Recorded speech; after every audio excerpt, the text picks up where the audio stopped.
CURES is sponsored by Wheeler Health's Better Choice program. More at wheelerhealth.org. Helping you lead a healthier life. This is CURES. Hi, everyone. Welcome to the CURES show, where we explore the cutting edge of wellness for our mind, body, and spirit from credible sources. I'm Kara Sundlin, and I am happy to introduce you to a woman who's on a mission to heal your gut health. In fact, it all happened after she was diagnosed with Lyme disease. Carley Smith, aka the Fairy Gutmother, is now a certified gut and psychology syndrome practitioner, and I'm thrilled to have her on the show. Carley, thanks for being with us. Oh, thank you so much for having me. Yeah, let's talk a little bit about you and why you decided to become the Fairy Gutmother, and how were you struggling when you realized you had to heal your gut? So I was actually diagnosed with Lyme disease, which is not very common when you think about the relationship with gut health. I really didn't think I was struggling with anything gut related at the time. But, with Lyme, the most common diagnose or the most common treatment for at that time was antibiotics. So I went on a heavy dose of antibiotics and just kind of felt like they were doing more harm on my body than good. I was taking several medications at one point, some of them unrelated even to Lyme disease. So I went off of all of my medication and just started doing my own research. And that's when I started learning about gut health and that the immune system is basically located in the gut. So I thought, well, if I heal my gut, I can boost my immune system and perhaps suppress the disease. And that's exactly what happened. Mm. And, just in a few short really weeks on a gut healing protocol, I noticed improvement in my health. And at that time with Lyme disease, I had really lost all cognitive function. I Oh. was basically confined to my apartment because I had forgotten where I lived driving home from work one day. So kind of decided that it was in my best interest to stay in a confined area. And, with just a few months really on a gut healing diet, my memory started to improve, my cognitive function started to improve. So that's when I knew this was going to heal me. So I went back to school, studied nutrition, and now here I am with Fairy Gutmother to help share this important message with everybody. Amazing. Before we move on to this, what did you do before? Mhm. What did you have a profession before? Finance. Finance. Okay, so that's very different. Very different. Okay. Very unrelated, yes. Okay. So help everybody understand, we've talked a lot about gut health, and I take my probiotics every day. I'm always nervous if I do get prescribed an antibiotic, but explain to people, they don't understand, why would my gut have anything to do with my mood or my skin, or, we used to think it's all separate, but why is the gut really our second brain and controlling our immune system? Well, it's really that foundation for your health. And I'm really glad you brought that up because I think when a lot of people think about gut health, we think about it just being digestion or bloating or, anything related to gut issues. But it's really that foundational piece. And so much is tied back to the gut, like mental health, as you said, your mood, but also, just immune system, weight loss. It can be so many different things tied back to the gut. So, this is why I say the gut is that foundational piece. Even if you might not think you're struggling with gut related issues, we should still be thinking about gut as it relates to the foundation for all of our health. Start there and then kind of peel back the layers. But when you think about gut health, it's that kind of when I think about a healed gut, I think about that balance of good bacteria and fungi in your gut, which is like probiotics, as you said, and then having a nice healed and sealed gut lining. So, incorporating things in your daily routine that are going to help to optimize the gut is really that important factor. And I want to let everyone know, if this sounds overwhelming, that's why you created this business, where now you can actually get Fairy Gutmother meals. You did the thinking for us. We just do the eating. Yeah. Because so much about what we're going to do to heal our gut matters what we're putting in our body. Absolutely. So it's just as much as, what we're incorporating as what we want to stay away from. And things that kind of harm the gut are like our processed foods, artificial ingredients, sugar, alcohol. These are things that really destroy that healthy microbiome. And in addition to that, it's equally as important to be incorporating things that help heal the gut or optimize the gut. And that's why like you said, I've created my meals. They're all designed to help support the good bacteria in the gut. So these are meals that you can purchase on my website, fairygutmother.com. They're all freshly prepared, so they deliver freshly made to your doorstep. I ship nationwide, and all of the meals are made with clean ingredients, and they're very high in fiber. And so Mm. fiber is an important piece of gut health, as that fiber really feeds the good bacteria in your gut. So you can take a probiotic all day long, but if you're not getting in that food to feed the good bacteria, it's not doing as much. So all of these meals are high in fiber, high in protein, those nutrients really helpful in supporting that healthy balance of good bacteria and fungi in the gut. Okay, so let me take this. A lot of women might be saying, "Oh gosh, I got to eat more protein." I know I've been focusing on trying to get more protein for weight loss or for that over 40 diet. But you mentioned the fiber, and that's something most of us are really deficient in that could really be wreaking havoc on our goals. Absolutely. So I think that fiber is one of the biggest nutritional deficiencies. Most of our diets are severely lacking in fiber, and it's so important because that's what helps to feed the good bacteria. So you think about, you take a probiotic, those are those living organisms, and they get to the gut, they're hungry and they want to eat.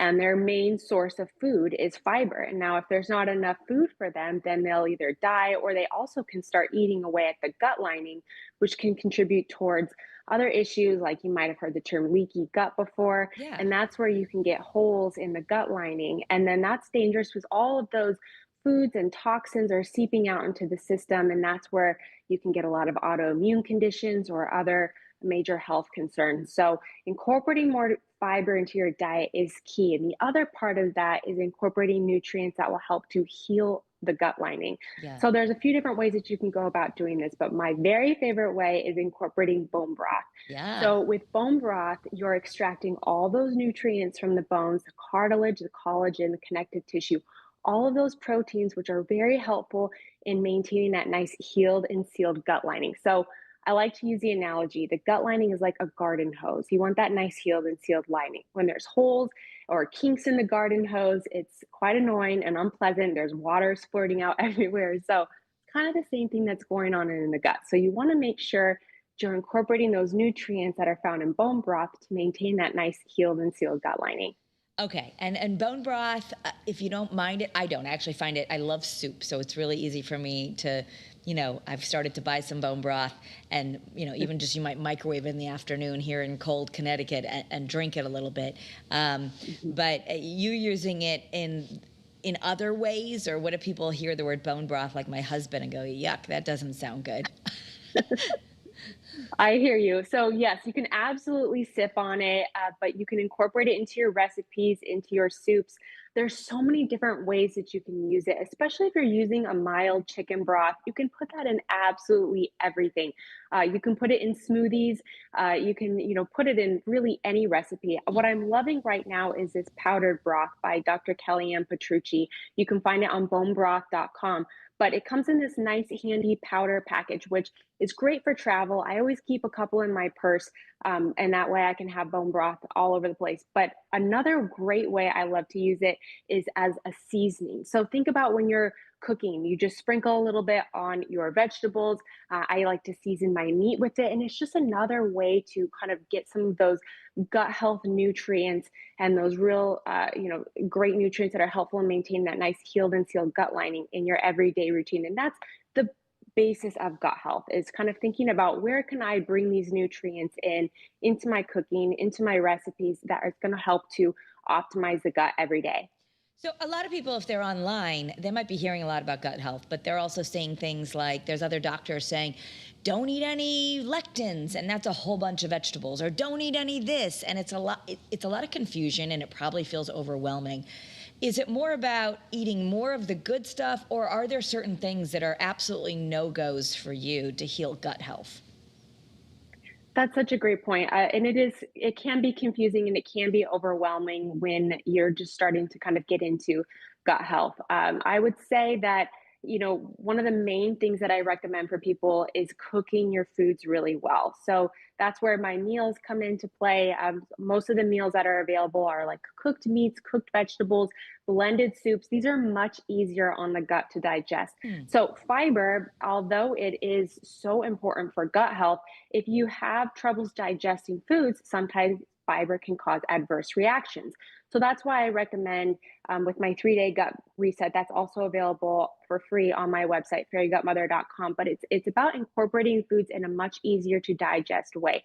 So blended soups, bone broth, cooked meats, cooked vegetables, these are much easier on the gut to digest. And then that way you can slowly start to build up that nice, healthy, and strong microbiome to help digest your foods a little bit better. And there is something else that you can incorporate too. I love fermented foods. They are kind of like a food as medicine approach to a probiotic, but these are foods like sauerkraut, kimchi, a Korean version of sauerkraut, kombucha. These fermented foods are basically your probiotics, but they're also helpful in supporting digestion. So if you have troubles digesting these foods, you might think about incorporating a digestive enzyme or some fermented foods along with your meal to help kind of ease that bloating and digestive discomfort. Okay, so let's just say, how do we know if we need to do this? How do you know if your gut is damaged? Is there a test we can take? Or do we just are mostly going by symptoms? What would the symptoms be to say? And I would gather that most of us probably could do a little work on our gut. Absolutely. So yes, of course, there are tests that you can take. There are stool tests. There's a lot of tests that are available out there. But like I said earlier, the gut is really the foundation for your health. So you don't necessarily have to be struggling with digestive issues or gut related issues to focus on gut health. This is really just are the foundation for our health. So we want to think about longevity. We want to think about immune system, just feeling good, energy levels, sleeping better. All of these things are related back to the gut. So you don't have to have gut issues to be thinking about gut health. It's really about how can I incorporate those pillars, those foundational pieces of gut health into my everyday routine. And that's where, bone broth comes into play, or a bone broth powder, sprinkling it on your food. Incorporating your fermented foods, helpful in populating the gut and that GI system with good bacteria, more fiber in your diet, feeding the good bacteria. So these pillars are what's important in just that foundational piece of gut health. What about yogurt? Yogurt is great. That would fall into the probiotic, the food as medicine approach to a probiotic. It's cultured, so it has some of that live organisms, that live bacteria in there. Yogurt is a fabulous choice. But we want to get yogurt with no sugar, or as little sugar as possible, right? So if you're getting the ones that are filled with all the fruits and the yummy stuff, better to get like a good high quality Greek yogurt and then add your own fruit, right? Correct. Yes, absolutely. And I'm so glad you brought that up. So you always want to be checking the label. So especially with some of the fermented foods, even kombucha, fermented tea, you want to read the label and just check the sugar content. And that's in most of our foods. Really get into the habit of checking the labels, trying to find the foods with the least amount of preservatives, sugars. A lot of these foods are really adding in all different kinds of things that, over time, in moderation, it's okay, but over time, can really do some damage on the gut. So being mindful of that sugar content is so important. Sugar feeds the pathogens in the gut. Okay. So when you get an overgrowth of those pathogens, they kind of can start telling the brain what they want to eat. And that's where a lot of sugar cravings can come into play. So a lot of my clients that I work with on their gut health are happy to hear that it might not be their fault that they crave sugar so much. It could be those pathogens in the gut talking. And generally, once we restore that balance of good bacteria and fungi in the gut, their cravings will subside. So being mindful of that sugar, because it could be the pathogens talking in the gut. Okay, so basically it's like feed me Seymour. The little pathogens are going, give me more sugar, give me more sugar. Plus we know the food companies and the highly processed foods, they actually calculate the bliss point, like when are you gonna not be able to say no to this? So unfortunately it's confusing. I know the New York Times just did a whole article. I consider myself pretty informed, but I was surprised some of the foods that were on the list of highly processed foods, you thought you were getting healthy choices. So you really have to read the ingredient. And people think it's really expensive to eat healthy. Do you disagree? Is it more eating simple, clean food that is going to save us and that doesn't cost as much? Yeah, that's a great point as well. Sometimes it can be a little bit more expensive to eat healthier, but it's not always the case. I mean, my meals are in line with a lot of the other meal prep delivery companies that are out there, and they're all clean ingredients. So I do not believe that that eating healthy has to be expensive. And sometimes it can just be shopping in bulk that can really help to save. Also, finding the sales. So with, if you're doing meats, pasture raised meats, better quality organic meats, you can also buy them on sale and freeze them for a later date. The same thing with my meals, you can absolutely freeze them as well. So kind of trying to find some ways where you might be able to stock up and freeze your foods for later. But it doesn't always have to be that way where, eating healthy is more expensive. It's just about kind of trying to find some ways that you might be able to save ahead of time. Yeah. And so obviously the meal prep on fairygutmother.com is a great way. You've become a certified nutritional therapist and you're helping us with all of that.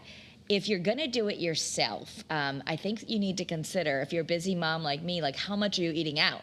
How much are you buying takeout? How much are you doing those things? And if you want to, I know sometimes we have the best intention of meal prep, but for those of us who have families, it's like, oh, how do I get them to eat it? So what about the kids? What about maybe the husbands? What about, is A, your meal prep good for everybody? And B, if we're trying to do it at home, how can we eat a gut healthy diet that people will eat? So, you don't have to sacrifice your favorite foods and tasty foods for good quality health and gut health. You can eat some of the exact same foods that you'd normally be eating. It's mainly just about making it with better quality ingredients. So, the first thing is making sure that you're using healthier cooking fats and cooking oils. So, instead of using like a canola oil or a vegetable oil, you might substitute that with like a grass-fed butter, an olive oil, a coconut oil, ghee, which is just clarified butter. These are much healthier fats, much healthier cooking oils. And really, if you're just incorporating some healthier cooking fats and sea salt, instead of like the processed iodized salt, real salt is very high in minerals. It's also great for hydration. Cooking with just those two things as opposed to some more of our processed options can make a world of difference. And so, sweetening with honey instead of sugar or maple syrup is another great way to have more of a natural sweetener. So you don't necessarily have to cut everything out. It's more about just replacing it with some healthier alternatives the whole family will love. Yeah. Olive oil, we've done lots of information. Yale University has done studies on how olive oil can help with everything from brain function to even losing weight, which people think, oh gosh, oils are fattening. But let me ask you, that weight loss is a big deal for a lot of women who watch my show, I think all of us, there's all these women over 40 who are going through those changes of perimenopause and menopause, finding it tougher to lose weight. How do we factor in eating for a healthy gut in a way that would help you lose weight? So weight loss is actually located in the gut, and research shows that certain species of bacteria are actually linked to obesity and weight gain. So when I talk about, sugar cravings, it's kind of the same thing. Really making sure that you have that healthy microbiome and you're consuming the foods that feed that good bacteria in the gut can help you lose weight and maintain a healthy weight. So fiber, huge. That's a big part of it. Making sure that you're promoting the growth of that beneficial bacteria. Taking a daily probiotic can be very helpful, as well as incorporating some of these food as medicine approaches to a probiotic are also helpful. Bone broth is great as well. So right now I'm doing a January bone broth challenge. So I'm inviting people to just sip 1 cup of bone broth a day for the month of January, which is really nice if you're doing dry January as well, to kind of change that out. But it's a really great way to reset the gut, reduce inflammation, get rid of some of that bloating and digestive issues. And just by incorporating a few of these simple things, you'll really notice that you'll be able to lose weight and then maintain the weight loss as well. We're going to take just a quick moment to hear from our sponsor. We'll be right back to learn some more about gut health from the Fairy Gutmother. Take a listen. Struggling with gambling? Wheeler Health's Better Choice program offers personalized support and treatment to help you regain control. Visit wheelerhealth.org to learn more and take the first step towards recovery today. All right, we're back with the Fairy Gutmother talking about how we can lose weight, improve our immune system, and even our cognitive function by healing our gut. It really is.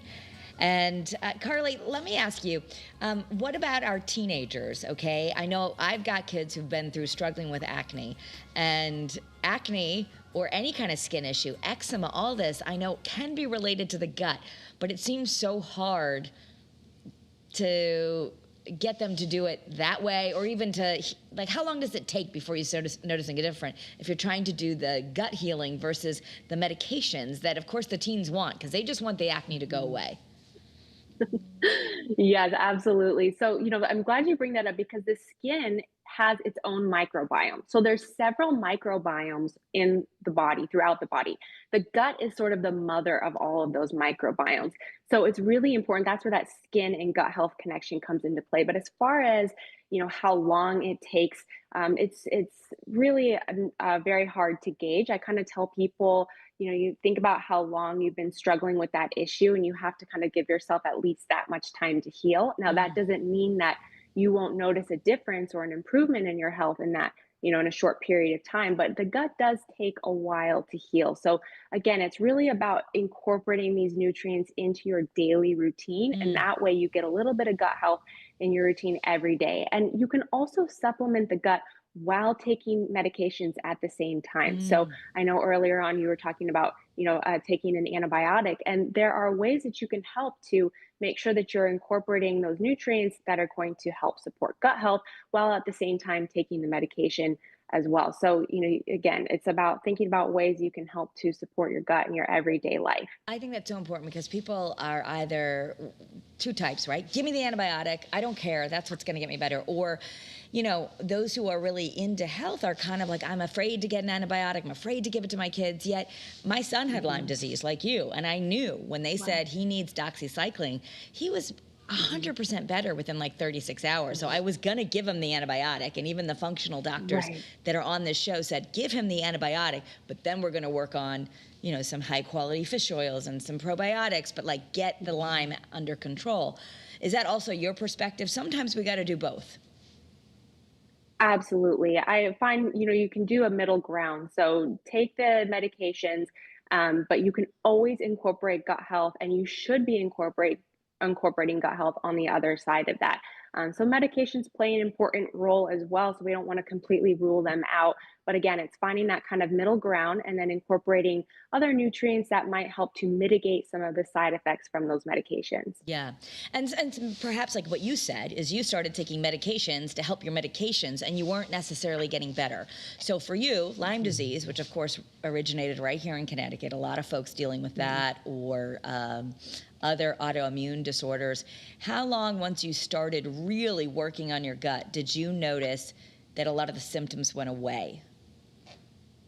So really instantly I could feel a difference from that very first sip of bone broth. I distinctly remember where I was in the corner of my apartment.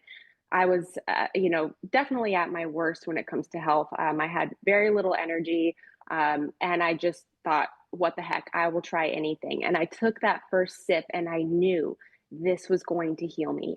I just felt in my body. And it was really within a few short weeks that I started to notice a little bit of an improvement in my health, in my cognitive function, in my mental clarity. But really, it was a couple months that I could tell that I was continuing to progress with my health, that my memory was coming back, that those changes were starting to stick.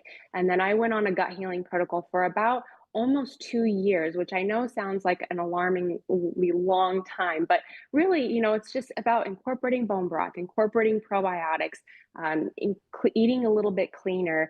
And that, period of time, I noticed that the disease was nearly completely resolved. I know we touched on this in the segment earlier, but the stress piece is also important as it relates to gut health. Clinical research actually says that stress is more damaging on the gut than junk food. So gut health, I would say, and diet was about 70% of my healing. The remainder was the lifestyle component, really working on managing my stress levels and what was my lifestyle like. I started getting into infrared saunas and yoga, making sure I was prioritizing sleep. So that lifestyle component is just as important for gut health as diet. Yeah, and there's so much great research coming out about sauna. We only have a few minutes left, so but that's a wonderful thing. Let me ask you I'm thinking of older folks like my mom who are, she struggles with IBS and diverticulitis, and I'm always trying to help her, but it almost seems like, oh gosh, it's too late or there's too much going on. Is it ever too late, or can people really do these protocols you have on your website or with your meals and really get healing at any age? Absolutely. It is never too late. In fact, it is always a good time to be thinking about gut health. Now is the right time to be thinking about gut health. And we really should be thinking about gut health. You don't have to have a gut related issue or a health concern to be thinking about gut health. Again, like I said, this is longevity. This is just your immune system. This is how you feel, how you sleep, your energy. All of these things are, reside back in the gut. So it's never too late. You're never too far gone. And it's always a good time to be starting to incorporating some of these things into your routine. So I love to end, we've got 2 minutes, but with 3 action steps. If you're going to walk away from this podcast or the television show, wherever you're listening or watching, I think number 1, you would say just start incorporating some bone broth every day. And then what would number 2 and 3 be? You're absolutely right. I can't say enough great things about bone broth. Truly one of the best things you can do for your overall health. But incorporating more fiber into your diet, truly. So with my meals that are available on my website, fairygutmother.com, they're all clean ingredients, high in fiber.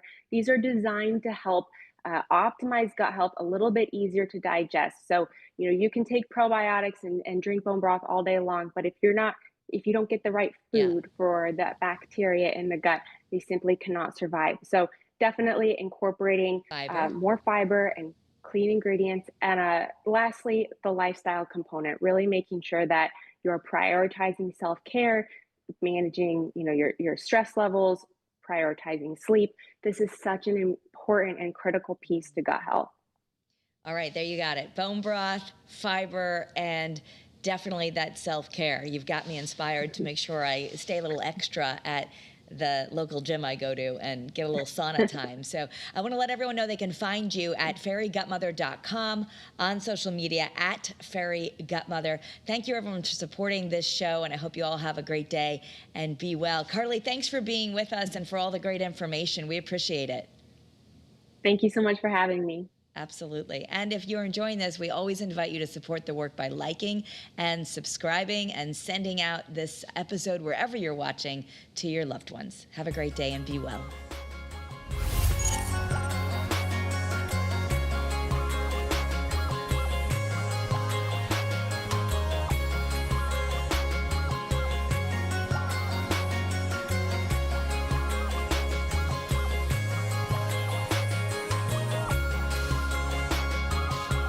CURES is sponsored by Wheeler Health's Better Choice program. More at wheelerhealth.org.